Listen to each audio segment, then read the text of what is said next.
بسم اللہ الرحمن الرحیم الحمد للہ رب العالمین والصلاة والسلام علی رسولہ الکریم وعلی آلہ واصحابہ اجمعین وعلی کل من تبعہم بإحسان الی یوم الدین۔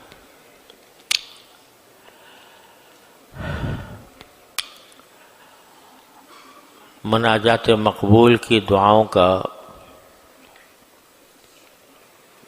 سلسلہ چل رہا ہے کئی ہفتوں سے۔ اس میں پچھلی مرتبہ حضرت موسیٰ علیہ السلام کی دعا کا ذکر ہوا تھا کہ رب اشرح لی صدری ویسر لی امری واحلل عقدۃ من لسانی یفقہوا قولی۔ اللہ اکبر۔ اس کے بعد جو قرآن کریم میں دعا منقول ہے وہ ہے کہ اللہ تعالیٰ نے نبی کریم سرور دو عالم صلی اللہ علیہ وسلم کو خطاب کرتے ہوئے فرمایا وَقُلْ رَبِّ زِدْنِي عِلْمًا، یعنی نبی کریم صلی اللہ علیہ وسلم کو یہ تلقین فرمائی کہ آپ یہ دعا کیا کیجئے اور یہ کہا کیجئے کہ رب زدنی علما، اے اللہ مجھے علم میں ترقی عطا فرمائیے، میرے علم میں زیادتی پیدا فرما دیجئے، جتنا علم مجھے حاصل ہے اس سے زیادہ علم مجھے عطا فرما دیجئے۔ یہ دعا ہے جو اللہ جل جلالہ نے اس ذات اقدس کو سکھائی جس کے پاس اللہ تبارک و تعالی نے اولین و آخرین کا سب سے زیادہ علم عطا فرمایا۔ اس کائنات میں جو علم نبی کریم سرور دو عالم صلی اللہ علیہ وسلم کو حاصل تھا وہ نہ کسی کو پہلے حاصل ہوا نہ بعد میں ہو سکتا ہے، لیکن آپ کو بھی یہ تلقین فرمائی گئی کہ آپ یہ دعا کیا کرو کہ میرے علم میں اضافہ کیجئے۔ پہلے تو یہ عرض کر دوں کہ یہ دعا جس سیاق میں آئی ہے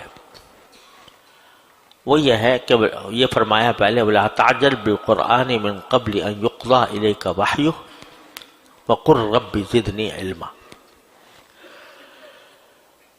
رسول کریم سرور دو عالم صلی اللہ علیہ وسلم پر جب وحی نازل ہو رہی ہوتی تھی تو حدیث میں آتا ہے کہ اتنا بوجھ ہوتا تھا سرکار دو عالم صلی اللہ علیہ وسلم پر نزول وحی کے وقت کہ آپ سردی کے جاڑے کے سخت موسم کے اندر بھی آپ پسینہ پسین ہو جاتے تھے،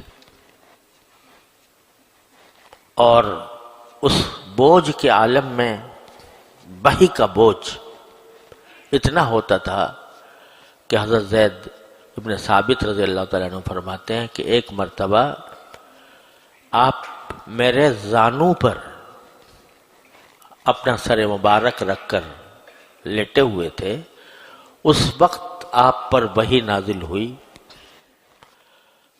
تو ایسا محسوس ہوا جیسے کہ میری ران پھٹ جائے گی بوجھ کی۔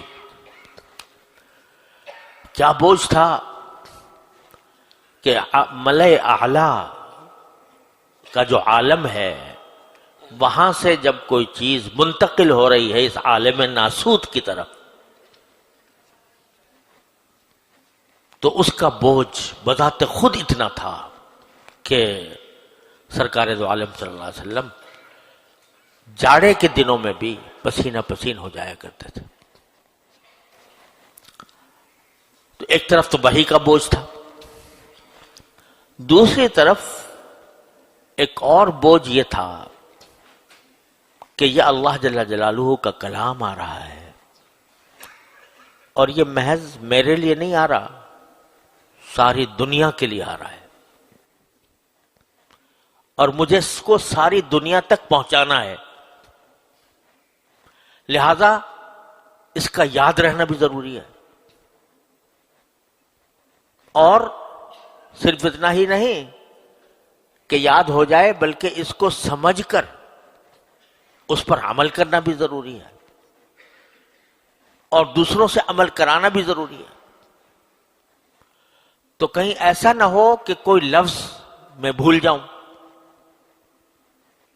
اور کہیں ایسا نہ ہو کہ کسی لفظ کا مفہوم اور اس کا جو معنی ہے، اس کا جو مضمون ہے، وہ میں سمجھنے سے قاصر رہوں۔ تو ایک تو وحی کا بذات خود اتنا بوجھ، دوسری طرف یاد رکھنے کا بوجھ، تیسرے اس کو سمجھنے کا کی کوشش کا بوجھ۔ تو اللہ جل جلالہ نے اپنے محبوب صلی اللہ علیہ وسلم کے لیے یہ برداشت نہ فرمایا کہ میرا محبوب اتنے سارے بوجھ اٹھائے، ایک وحی کا بوجھ، پھر یاد رکھنے کا بوجھ، پھر سمجھنے کا بوجھ۔ اور اس بوجھ کی وجہ سے ایسا ہوتا تھا کہ ادھر جبریل امین علیہ السلام وحی نازل کر رہے ہیں، قرآن کریم کی تلاوت کر رہے ہیں، اور ادھر آپ اپنے زبان سے اس کو دہراتے جاتے تھے تاکہ بھول نہ جاؤں۔ تو اللہ تبارک و تعالی نے دو جگہ پر قرآن میں آپ کو تسلی دی کہ چلو وحی کا جو بوجھ ہے وہ تو اپنی جگہ ہے، یہ عالم ناسوت ہے، یہ انسانوں کا عالم ہے، اور وحی ملائے اعلیٰ سے آ رہی ہے، فرشتہ لے کر آ رہا ہے۔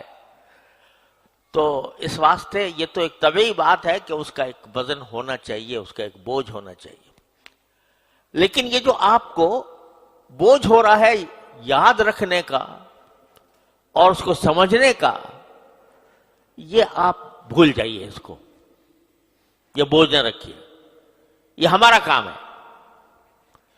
سورہ قیامہ میں فرمایا کہ لا تحرک به لسانک لتعجل به، آپ یہ جو بار بار زبان اپنی حرکت دیتے رہتے ہیں، جلدی سے اس کو یاد کرنے کے لیے یہ نہ کیجیے، اس کی ضرورت نہیں ہے۔ لا تحرک به لسانک لتعجل به، کیوں؟ آپ کو جو بوجھ ہے، بلکہ دو ہی نہیں تین قسم کا ہے۔ ایک تو یہ اس کو یاد رکھنے کا، دوسرے یہ کہ قرآن جو ہے وہ اللہ تعالیٰ کا کلام ہے، اس کو صرف پڑھنا ہی نہیں ہے، بلکہ اس طرح پڑھنا ہے جس طرح وہ نازل ہوا۔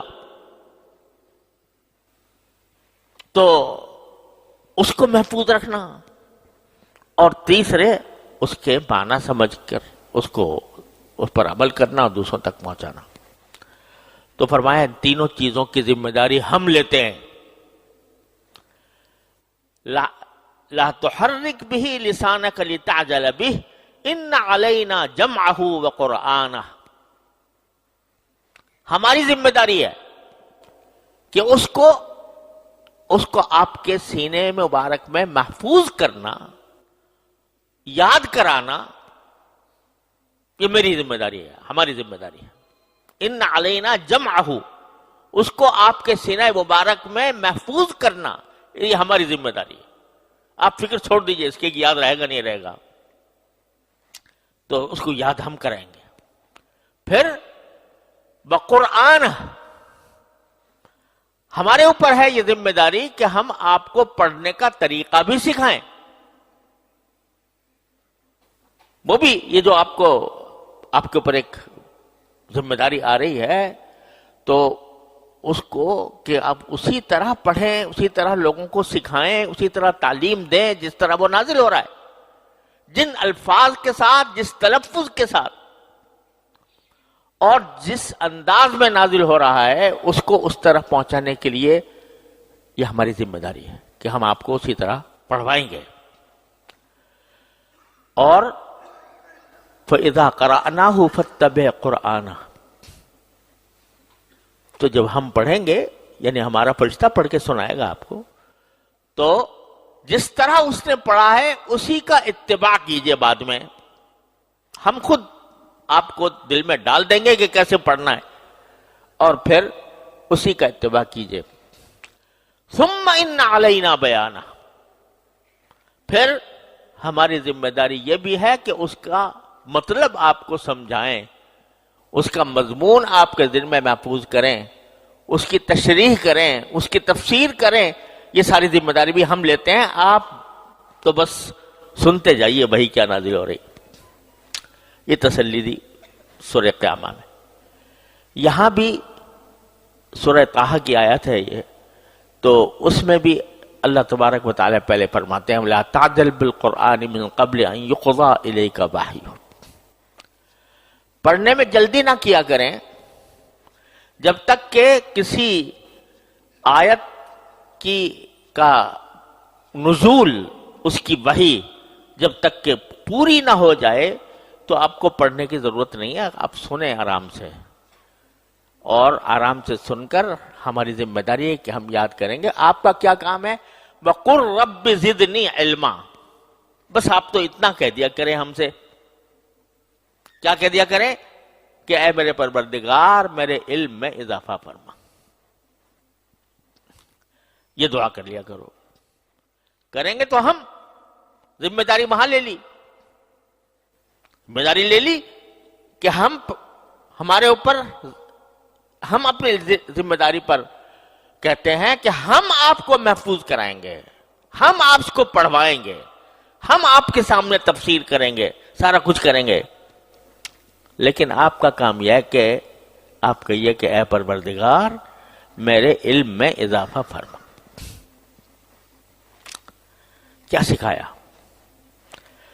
کہ جس چیز کا ہونا یقینی ہے،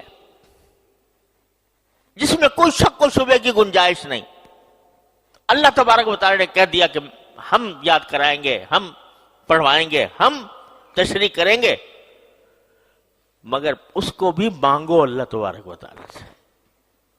جس کا ملنا یقینی ہے اس کو بھی اللہ تعالی سے مانگو، یا اللہ میرے علم میں اضافہ کیجئے. کتنا بڑا عظیم سبق دیا جا رہا ہے. اللہ تعالیٰ چاہتے ہیں کہ بندہ اس کے قریب ہو. وہ قریب کیسے ہوگا؟ اللہ سے مانگ مانگ کر قریب ہوگا، اللہ کے سامنے منگتا بن کر قریب ہوگا. جتنا اللہ تعالیٰ سے مانگے گا اتنا ہی قرب اللہ تبارک و تعالیٰ کا حاصل ہوگا. تو صرف وہی چیز نہیں جو مشکوک ہے، مشتبہ ہے، جو پکی یقینی چیز ہے وہ بھی اللہ سے مانگو. یہ جو رسول کریم سرور دو عالم صلی اللہ علیہ وسلم سے منقول ہے کہ فرما رہے ہیں اللہم انی اسألک الجنہ وما قرب الیہا من قول وعمل. اے اللہ میں آپ سے جنت مانگتا ہوں اور وہ قول اور عمل مانگتا ہوں جو مجھے جنت تک پہنچا دے. اللہ تبارک و تعالیٰ کی بارگاہ میں پہلے اعلان ہو چکا بارگاہ سے غفر لک اللہ ما تقدم من ذنبک وما تأخر، اور یہ اعلان ہو چکا کہ آپ کا جنت میں جانا یقین، اگر آپ نہیں جائیں گے تو کون جائے گا؟ تو یقین ہے پکا. لیکن ساتھ ساتھ مانگ رہے ہیں انی اسألک الجنہ، اے اللہ میں آپ سے جنت مانگتا ہوں. اور یہی سنت ہے، یہ سنت ہے. یہ جو بعض صوفیہ سے منقول ہے کہ جب موت کا وقت آیا تو اس کو جنت دکھائی گئی ان کو، یعنی یہ دکھایا گیا کہ تمہیں یہاں لے جانے والے ہیں ہم اس جنت میں. اس کی خوشنمائی، اس کے سبزہ، اس کی نہریں، اس کے دریا، یہ سب دکھائے گئے کہ یہ تمہارا مقام ہے. تو انہوں نے منہ پھیر لیا اور یہ شعر پڑھا کہ ان کان منزلتی فی الحب عندکم ما قد رأیت فقد ضیعت ایامی، کہ اگر میرا آپ سے محبت میں میرا مرتبہ یہ تھا کہ ان جنت کی لذتیں تھیں میرے لیے، اس لیے میں نے عبادت کی تھی آپ کی، اس لیے میں نے آپ کو یہ پکارا تھا، اس لیے آپ سے محبت کی تھی کہ یہ جنت کی نعمتیں حاصل کروں، اگر میرے محبت کا درجہ آپ کے ہاں یہ ہے تو پھر میں نے اپنی زندگی ضائع کر دی، مجھے تو کچھ اور چاہیے، وہ آپ کی رضا چاہیے، آپ کا دیدار چاہیے، آپ کی محبت چاہیے۔ یہ جو جنت کی جو نعمتیں ہیں یہ اس کی خاطر میں نے نہیں کی تھی عبادت، میں نے تو آپ کی رضا کے لیے کی تھی، آپ کی محبت کے لیے کی تھی، تو میں نے اگر یہ مسئلہ ہے میرا تو میں نے زندگی ضائع کر دی۔ تو یہ بات ہے بظاہر تو لگتی ہے بہت اونچی کہ بھئی وہ جنت کی نعمتیں جو مادی نعمتیں ہیں کہ کھانا اور پینا اور حسین مناظر اور حوریں اور فلانا، یہ اس کے لیے نہیں چاہ رہے، وہ چاہتے ہیں کہ مجھے اللہ کا قرب چاہیے، اللہ کی محبت چاہیے، اللہ کے تعلق چاہیے، اس لیے کی تھی میں نے عبادت۔ تو بظاہر تو بہت اونچی بات معلوم ہوتی ہے، لیکن رسول کریم سرور دو عالم صلی اللہ علیہ وسلم کی سنت وہ نہیں ہے، وہ نہیں ہے کہ ان سے بے نیازی اختیار کی جائے، اللہ کی نعمتوں سے بے نیازی اختیار کی جائے، یہ بندے کا کام یہ نہیں۔ بندے کا کام وہی ہے، عبدیت کا اعلیٰ درجہ وہی ہے جو رسول کریم صلی اللہ علیہ وسلم نے فرمایا اللہم انی اسألک الجنہ، اللہ میں جنت مانگتا ہوں۔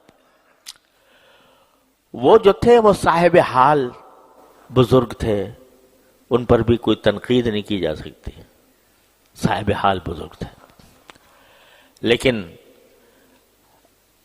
فرق یہ ہے کہ میں اور تم بھی جنت مانگتے ہیں اللہ تعالیٰ سے، اور وہ اس لیے مانگتے ہیں کہ مزہ آئے گا۔ قرآن کریم کہتا ہے کہ پرندوں کا گوشت تمہیں کھلائیں گے، حدیث میں آتا ہے کہ پہلی بار جب بندہ پہنچے گا تو اس کو مچھلی کا جگر اس کو کھلایا جائے گا، اس سے مہمانی کی جائے گی، اور اس میں شراب ایسی پلائی جائے گی جس میں نشہ نہیں ہوگا، اور ایسے کوثر و تسنیم سے پانی پلایا جائے گا، کیا مزہ آئے گا۔ اور جو ہے وہاں ہمارے سامنے سبزہ زار ہوں گے، اور نہریں بہہ رہی ہوں گی، اور دریا بہہ رہے ہوں گے، اس میں ہم لطف اندوز ہو رہے ہوں گے، اور جو ہے وہ ایسے حوریں ہوں گی، اور اس کی جو تعریف قرآن کریم میں کی گئی ہے وہ ہوں گی، اور ادھر جو لڑکے ہوں گے جو خدمت کر رہے ہوں گے، تو کیا کیا مزہ آ رہا ہوگا۔ تو ہم جو مانگ رہے ہیں جنت، وہ کس لیے مانگ رہے ہیں؟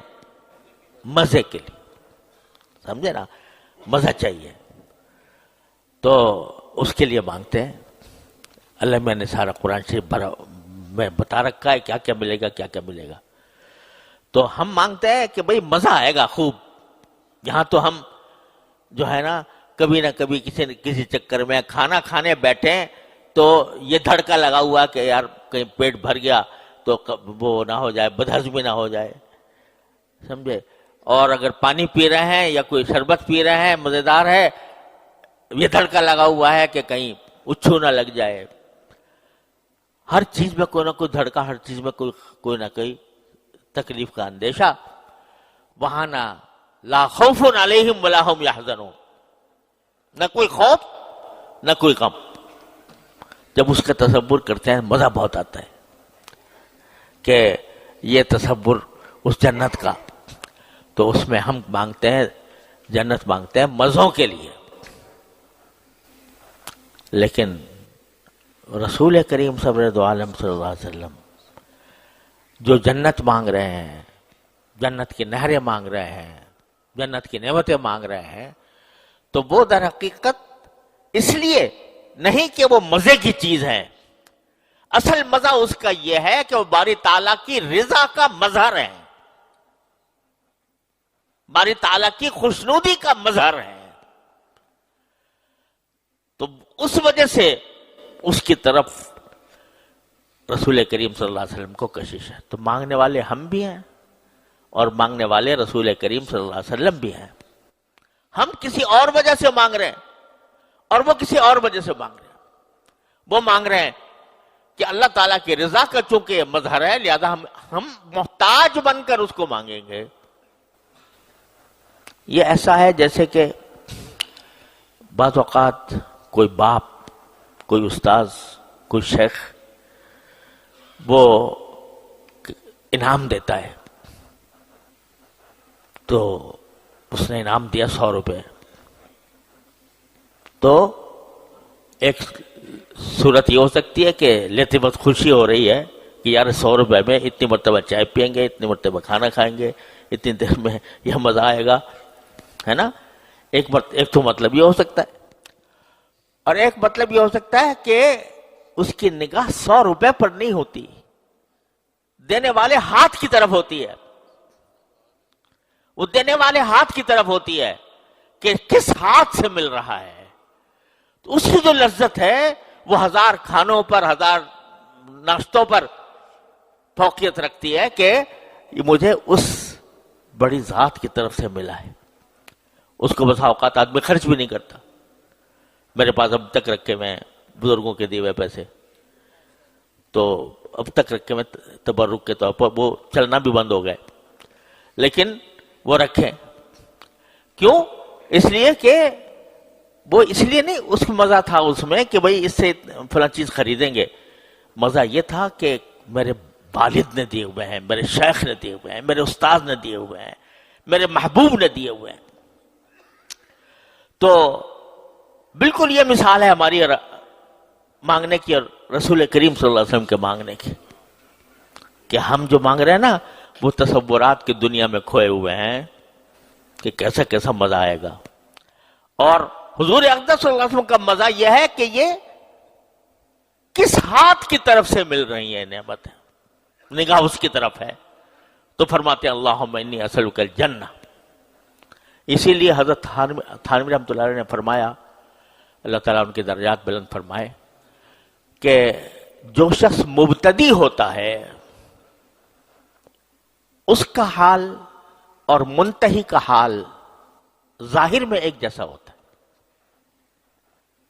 جو ابھی کام شروع کر رہا ہے اس کی حالت اور جو کام کر کے پتہ نہیں کہاں چڑھ گیا اس کی حالت دیکھنے میں ایک جیسی لگتی ہے. اور جو بیچ میں ہوتے ہیں، ابھی ابتدا سے گزرے انتہا تک نہیں پہنچے، تو ان کا حال مختلف ہوتا ہے. تو دیکھو، ایک ہمارا مانگنا ہے جنت، یہ کس کا مانگنا ہے؟ مبتدی کا، مزوں کی وجہ سے. ایک مانگنا ہے سرور دو عالم صلی اللہ علیہ وسلم کا، منتہی کا. کہے کے لیے؟ اللہ جل جلالہ کے رضا اور قرب کا مظہر ہونے کی وجہ سے. اور ایک بزرگ کا کہنا ہے کہ جی مجھے نہیں چاہیے یہ جنت، مجھے تو آپ کی رضا چاہیے. یہ درمیانی ہے. یہ تو مبتدی اور منتہی دونوں کہہ رہے ہیں اللہم انی اسألک الجنہ، اور وہ درمیان والا کہہ رہا ہے مجھے نہیں چاہیے. تو جو آخری مقام تک پہنچ گیا ہے وہ سب تیر بیر کے، تو حضرت نے اس کی مثال دی ہے جیسے ایک دریا ہے، ایک آدمی اس کنارے پر کھڑا ہے اور ایک آدمی اس کنارے پر کھڑا ہے. ایک وہ ہے جو درمیان میں غوطے مار رہا ہے. تو یہ جو ہے یہ تو دریا میں داخل ہی نہیں ہوا جو مبتدی ہے. اور وہ جو اس کنارے پر کھڑا ہے وہ سارے موجوں سے لڑ کر دوسرے کنارے پر پہنچ چکا. تو دیکھنے میں دونوں لگ رہے ہیں کہ یہ بھی کنارے پہ وہ بھی کنارے پہ. اور ایک ہے جو درمیان میں غوطے مار رہا ہے. بظاہر بہت زیادہ بہادر لگتا ہے کہ وہ تو خشکی پہ کھڑا ہے، یہ بھی خشکی پہ کھڑے، اور بیچ میں جو موجیں مار رہا ہے بہت زیادہ بہادر ہے کہ غوطے لگا رہا ہے پانی کے اندر. لیکن حقیقت میں افضل کون ہوا؟ وہ جو دوسرے کنارے پہ پہنچا. تو اس لیے جنت مانگی نبی کریم صلی اللہ علیہ وسلم. کہہ یہ رہا تھا، بات کہاں سے کہاں چلی گئی، کہہ یہ رہا تھا کہ جس چیز کا حصول یقینی ہو کسی کو، اس کے لیے بھی مانگنے کی دعوت دی گئی ہے. مانگو، چاہے ہم نے وعدہ کر رکھا ہے دینے کا، لیکن مانگو. کیوں؟ اس لیے کہ جتنا مانگو گے اتنا میرے قریب آؤ گے، جتنا مانگو گے میرا قرب حاصل ہوگا، اور قرب بھی حاصل ہوگا، میری محبت بھی حاصل ہوگی. جو نہیں مانگتا اس کے بارے میں حدیث میں ہے کہ اللہ اس پہ ناراض ہوتا ہے. مانگتا کیوں نہیں ہے؟ یہ جو جتنا مانگتا ہے اتنا ہی اللہ تعالیٰ کا قرب حاصل ہوتا ہے. تو وہ چاہتے ہیں کہ مانگے، یقینی چیزیں بھی مانگے. اور یہ سکھا دیا رسول کریم صلی اللہ علیہ وسلم کو کہ علم میں اضافہ. اب اسی لیے کہا جاتا ہے، ہمارے بزرگوں کا تجربہ ہے کہ اگر کسی شخص کا حافظہ کمزور ہو، پڑھتا ہے مگر یاد نہیں رہتا، تو یہ دعا پڑھا کرے، یہ دعا کیا کرے، رب زدنی علما. اس سے حافظہ بھی قوی ہوگا. اگر سمجھ میں آنے میں دشواری ہوتی ہے تو پھر بھی یہ پڑھا کرے، رب زدنی علما. کیونکہ اس دعا کے ذریعے وہ دو پریشانیاں حضور کی رفع کی گئی نا. ایک پریشانی یہ تھی کہ یاد کیسے کروں اس کو، ایک پریشانی یہ تھی کہ اس کو سمجھوں کس طرح. دونوں پریشانیوں کا علاج آپ نے فرمایا رب زدنی علما. یہ کہو رب زدنی علما.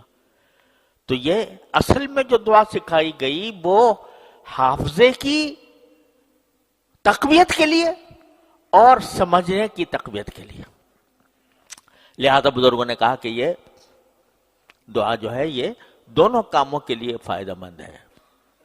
اس سے حافظہ بھی بڑھتا ہے، اس سے فہم بھی بڑھتی ہے، سمجھ بھی بڑھتی ہے. اور یہ میں بار بار آپ سے عرض کرتا رہا ہوں کہ جب اللہ تعالیٰ فرماتے ہیں قل، یہ کہو، تو یہ ناممکن بات ہے کہ وہ ہم سے کہیں کہ یہ مانگو مجھ سے، اب کہ نہیں دیتا. یہ کیسے ممکن ہے کہ وہ ہم سے فرمائیں کہ یہ کہو، یہ مانگو، اور جب مانگے تو نہ دے؟ یہ تو اللہ تعالیٰ سے ممکن نہیں ہے. لہذا جتنا کہو گے اتنا ہی انشاءاللہ اس کا نتیجہ نکلے گا، حافظہ بھی بڑھے گا اور سمجھ بھی بڑھے گی. یہ تو اس کے شان نزول سے متعلق بات تھی جو میں نے عرض کی. اب جو کہا جا رہا ہے کہ یعنی اگر اس کے مفہوم پر غور کرے آدمی تو یہ فرما رہے ہیں کہ علم میں میرے اضافہ کر.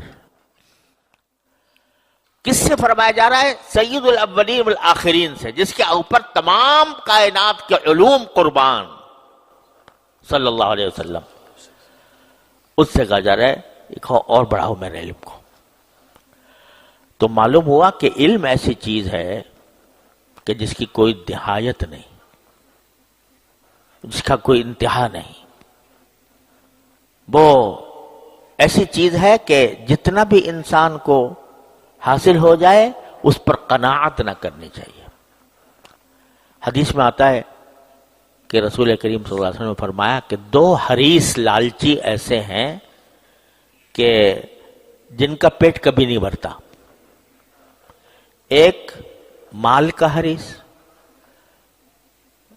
مال کی جب حرص پیدا ہو جاتی ہے تو وہ کہیں جا کے رکتی نہیں.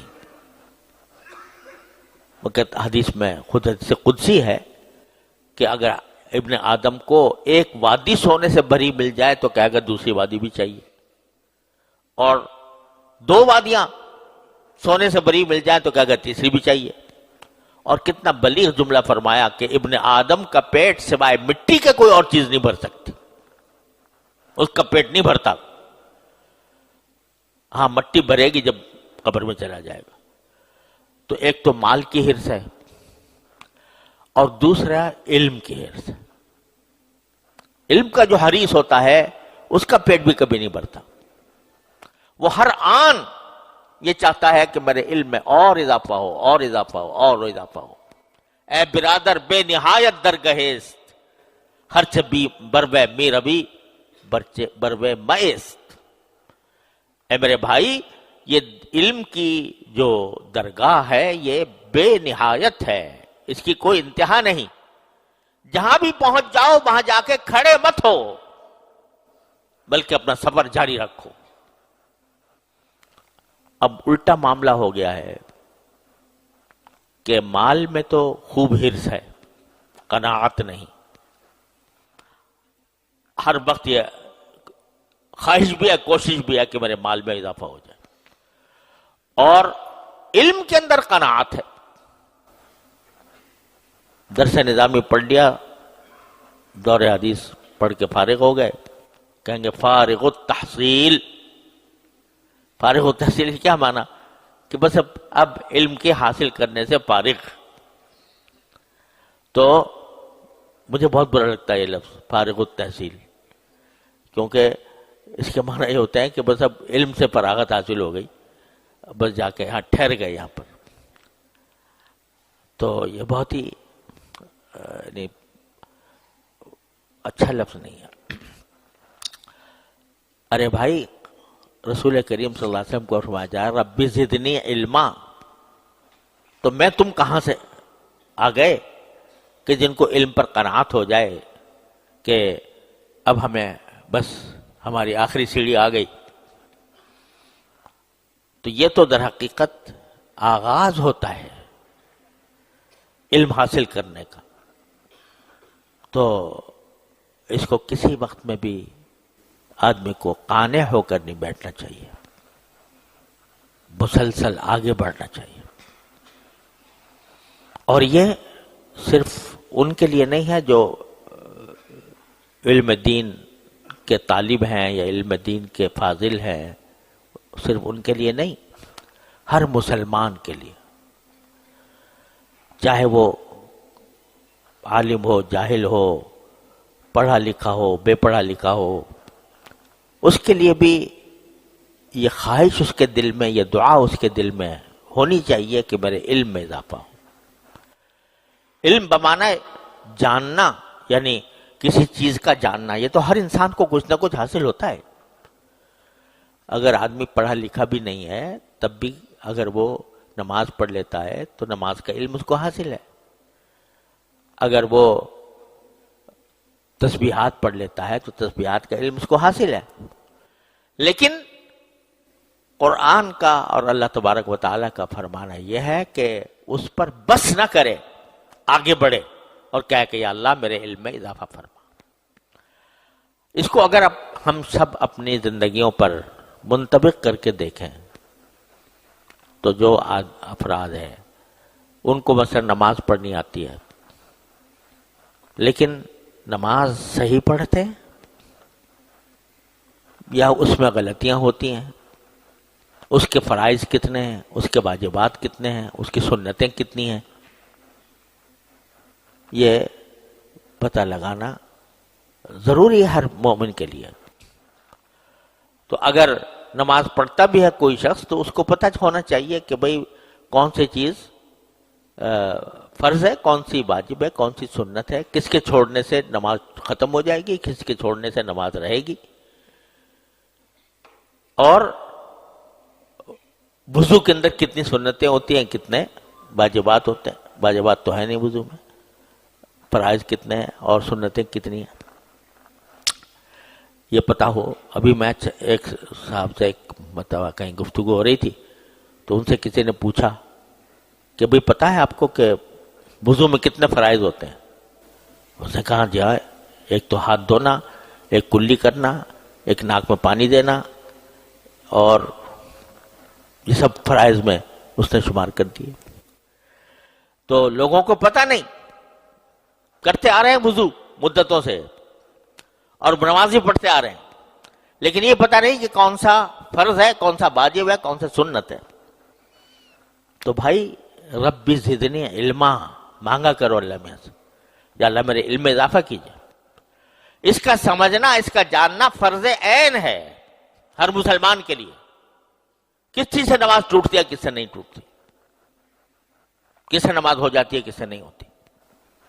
اسی طرح اور جن کاموں میں آدمی مصروف ہے، مثلا یہ کہ کوئی تاجر ہے تو اس کو علم ہونا چاہیے کہ کون سی تجارت حلال ہے، کون سی حرام ہے، کون سا معاملہ جائز ہے، کون سا ناجائز ہے۔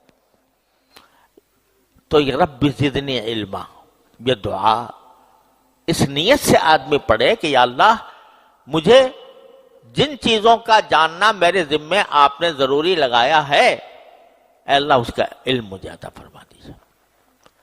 تو جو ایک مرتبہ علم کی جب چاٹ لگ جاتی ہے نا، یعنی علم کا ذوق پیدا ہو جاتا ہے اور اس کی طلب پیدا ہو جاتی ہے، تو انسان کو کسی وقت بھی علم کے اضافہ کرنے سے قرار نہیں آتا، قرار نہیں آتا۔ ہر وقت وہ کسی نہ کسی کام میں مشغول ہے، کوئی نہ کوئی اس کی معلومات میں اضافہ کر رہا ہے۔ حضرت امام ابو یوسف رحمۃ اللہ علیہ بستر مرگ پر ہے، ایک شاگرد ملنے آیا تو اس وقت حضرت کی خیریت دریافت کی، امام ابو یوسف نے کچھ تھوڑا بہت جواب دے دیا، اور فوراً پھر اس سے شاگرد سے کہا کہ بتاؤ حج میں جو صحیح ہوتی ہے وہ سوار ہو کر کرنا افضل ہے یا پیدل چل کر کرنا افضل ہے؟ اس نے کہا جی پیدل افضل ہوگا۔ انہوں نے کہا نہیں۔ اس نے کہا جی پھر سوار ہو کے کرنا افضل ہوگا جب پیدل نہیں ہے تو کہہ رہے نہیں۔ پھر آپ ہی بتائیے۔ تو کہنے لگے جی جمرہ عقبہ کی رمی جو پہلے دن ہوتی ہے وہ تو سوار ہو کر کرنا افضل ہے، اور باقی 2 دنوں کی جو رمی ہے وہ پیدل کر کے کرنا افضل ہے۔ تو وہ کہتے ہیں جی یہ میں علم حاصل کر کے امام ابو یوسف سے اور باہر نکلا، چند قدم چلا تھا تو گھر سے آواز آئی کہ انتقال ہو گیا۔ آخر وقت میں بھی علمی مسئلہ دھیان میں چکر لگا رہے، زدنی علما کی دعا مانگی ہوگی۔ تو ہر وقت یہ ہمارے اکابر میں سے پتہ نہیں کتنے ہیں، میرے والد ماجد رحمۃ اللہ علیہ کا جو آخری عمل تھا جس پر وفات ہوئی وہ ایک استفتاء کا جواب تھا، ایک استفتاء کا جواب لکھا، آخری عمل یہ تھا، اس کے بعد فوراً دورہ پڑا ختم۔